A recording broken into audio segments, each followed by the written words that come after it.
It sounds like something you'd find scrawled on the wall of a subway station in a dystopian novel, or maybe hidden in the code of a corrupted hard drive. It's a single fragmented sentence, but it packs a punch that completely dismantles the two biggest pillars of human civilization. Here is the text we're looking at today. Quote, "His followers, the scoundrels, are crippling me, the fools, and whatever efforts science makes to save me, its followers, turned scoundrels, try to make it null and void." It is bleak, it is angry, and it suggests that no matter where you turn, whether to the altar of God or the laboratory of science, you are destined to be the victim of a scoundrel. I'm Jake, and this is the deep dive into the architecture of belief and betrayal. Joining me to unpack this cynical manifesto is Rachel. Rachel, when you first read this fragment, did it feel like a warning or just a resignation? It felt like a diagnosis, Jake, a very bitter one. It's essentially arguing that the problem with the world isn't the ideas, it's not him, presumably God, and it's not science, it's the middle management, it's the followers. And what's fascinating here is that the author is riffing on a very famous historical idea. There's this quote often attributed to the French Enlightenment writer Voltaire, "Religion began when the first scoundrel met the first fool." Right, I've heard that. It's the classic atheist dunk, right? The idea that religion is just a long con. Exactly, but here's the nuance, and we have to be factually accurate here. Most historians agree Voltaire never actually wrote those exact words. It's an apocryphal quote that crystallizes a sentiment he might have agreed with, but it simplifies his actual views. However, the idea has stuck in our culture: the scoundrel, the manipulator, and the fool, the believer. But our mysterious text today takes that concept and does something radical. It says, okay, sure, religion has scoundrels, but guess what? So does science, and that is a much more uncomfortable conversation for the modern world. That's the part that stuck out to me. We're used to the narrative that religion is dogmatic and science is objective. Science is supposed to be the savior in this equation. The text explicitly says science makes efforts to save me, but then it fails. Why? Because of the followers turned scoundrels. So let's break this down. First, let's look at the first half. His followers, the scoundrels, are crippling me. Who is his in this context? Is it safe to assume we're talking about a deity? Given the capitalization and the cultural context of the word followers, yes, his almost certainly refers to a god figure or perhaps a specific prophet. The capitalization is a mimicry of reverence, but the sentence structure immediately undercuts that reverence. It separates the deity from the fan club. The text suggests that the entity he might be benign or distant, but his followers are the active agents of harm. They are crippling the speaker. This tracks with a lot of historical trauma. If you look at the Crusades or the Inquisition or even modern sectarian violence, the justification is always divine, but the action is human, political, and often predatory. So the scoundrel in the religious context is the person using the divine authority for personal gain, the televangelist buying a third private jet, or the leader using scripture to suppress dissent?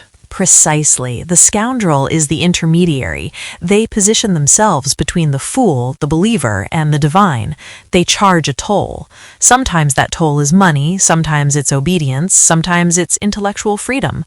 The fool is crippled because they surrender their autonomy to the scoundrel in hopes of reaching the divine.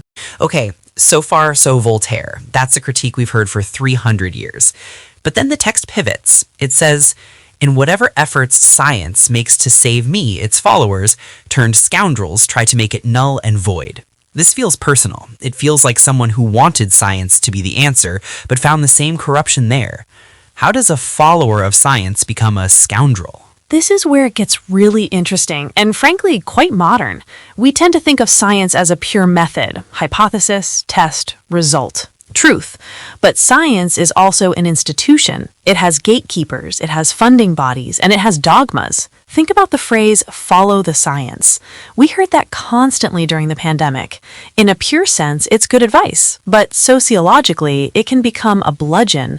When science becomes a badge of authority rather than a method of inquiry, you create an opening for scoundrels. Give me a concrete example. Who is the science scoundrel? Let's look at the opioid crisis. This is a perfect, tragic example.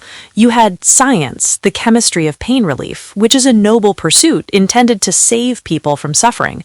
That's the effort to save the text mentions.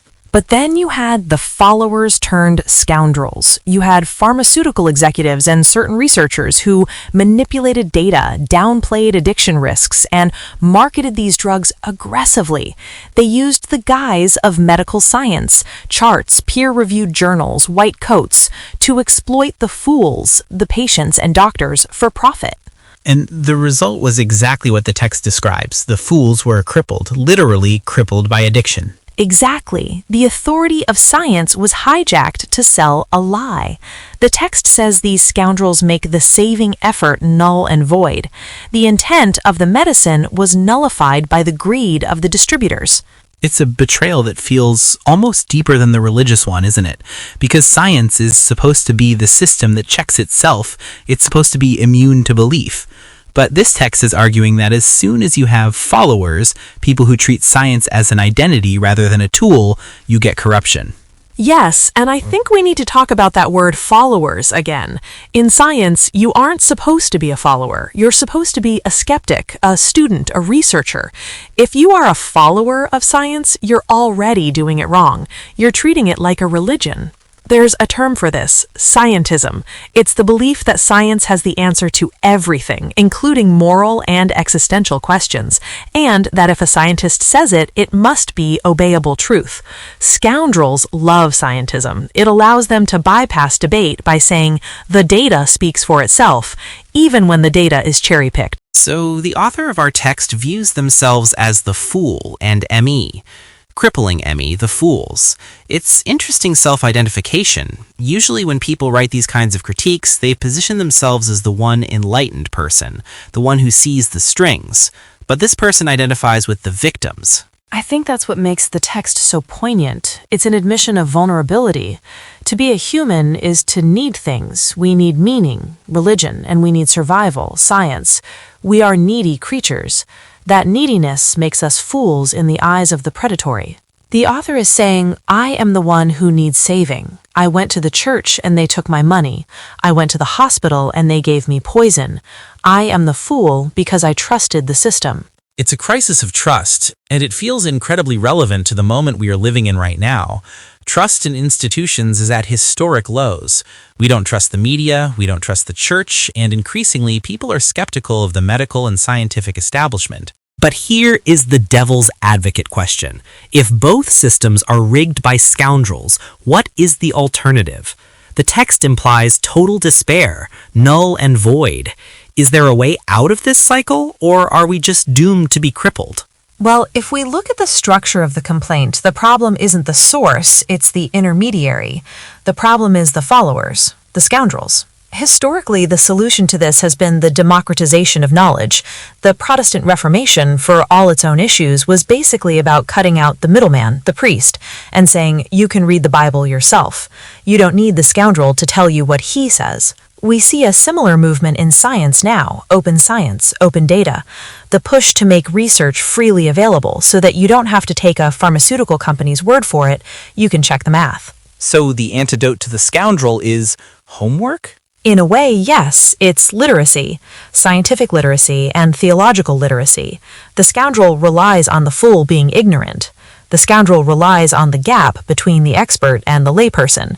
If you close that gap, the scoundrel loses their power. But that's exhausting, Rachel. I can't verify the efficacy of every vaccine I take, and I can't learn ancient Greek to translate the Gospels myself.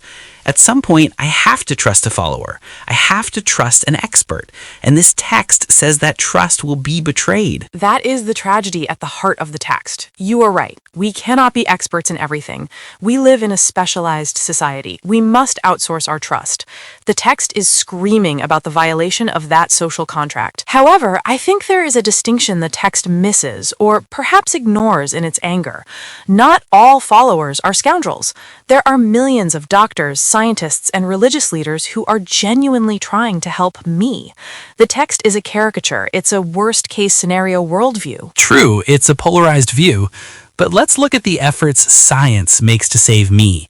What specific efforts do you think the author has in mind? Is it just medicine or something bigger? I think it could be broader. Think about climate change. That is the ultimate science trying to save me scenario. Science is screaming, the house is on fire. We can save you. And what happens? You get scoundrels on both sides. You get the denialist scoundrels who are paid by oil companies to say it's not happening. But you also get, and this is controversial, the greenwashing scoundrels, companies that sell you sustainable products that aren't actually sustainable, or politicians who use climate panic to pass unrelated policies. Right, so the science, the data on carbon emissions, is pure. The effort to save renewable energy is noble, but the followers turn it into a carbon credit scam or a marketing gimmick, rendering the salvation null and void. We still get the climate disaster, but someone got rich along the way. Exactly. And the fool, the average citizen, is left paying higher prices, sorting their recycling, and feeling guilty, while the scoundrels fly private jets to climate conferences. It fits the text's template perfectly. It's really about the corruption of intermediation. As soon as an idea leaves the realm of pure thought and enters the marketplace of human interaction, it degrades. It's like the game of telephone, but the person whispering in your ear is trying to pick your pocket. And that brings us back to the identity of the fool. In the Voltairean sense, the fool is someone who believes absurdities. But in this text, the fool is someone who is crippled. They are injured. The implication is that the fool isn't necessarily stupid, they're just powerless. That is a crucial shift. Voltaire mocked the fool. This text mourns the fool. It says, I am being crushed by these giant forces. It's a victim's statement, not a satirist's joke. Which is why I think this text resonates so much, even in its garbled digital form. It captures the feeling of the 21st century individual. We feel small. We feel like the systems meant to serve us, healthcare, tech, government, faith, have become predatory. We feel like we are being harvested by scoundrels. So, how do we stop being the fool? If the scoundrels are everywhere, what is the defense mechanism? I think the only defense is to recognize the pattern, to understand that his followers are not him and science's followers are not science. You have to separate the message from the messenger. When someone claims to speak for God, ask, what do they gain from this? When someone claims to speak for science, ask, who funded this study? Skepticism is the armor of the fool. It's the only thing that prevents the crippling. It's demanding to live that way, to always be looking for the angle, to always expect the scoundrel. It is demanding, but the alternative, as the text says, is to have your salvation made null and void. The text is a warning. Blind faith, whether in a priest or a CEO in a lab coat, will always lead to betrayal. It's a heavy takeaway. We want to believe in heroes. We want to believe that there are systems set up just to catch us when we fall. But this text reminds us that systems are made of people, and people are complicated. Complicated is a polite word for it. Scoundrels is perhaps more accurate. We'll leave it there. A dark little fragment from the digital void that shines a light on the oldest con in the book and the newest one too. If you found this analysis interesting, pass it on to someone who might need a little skepticism in their life.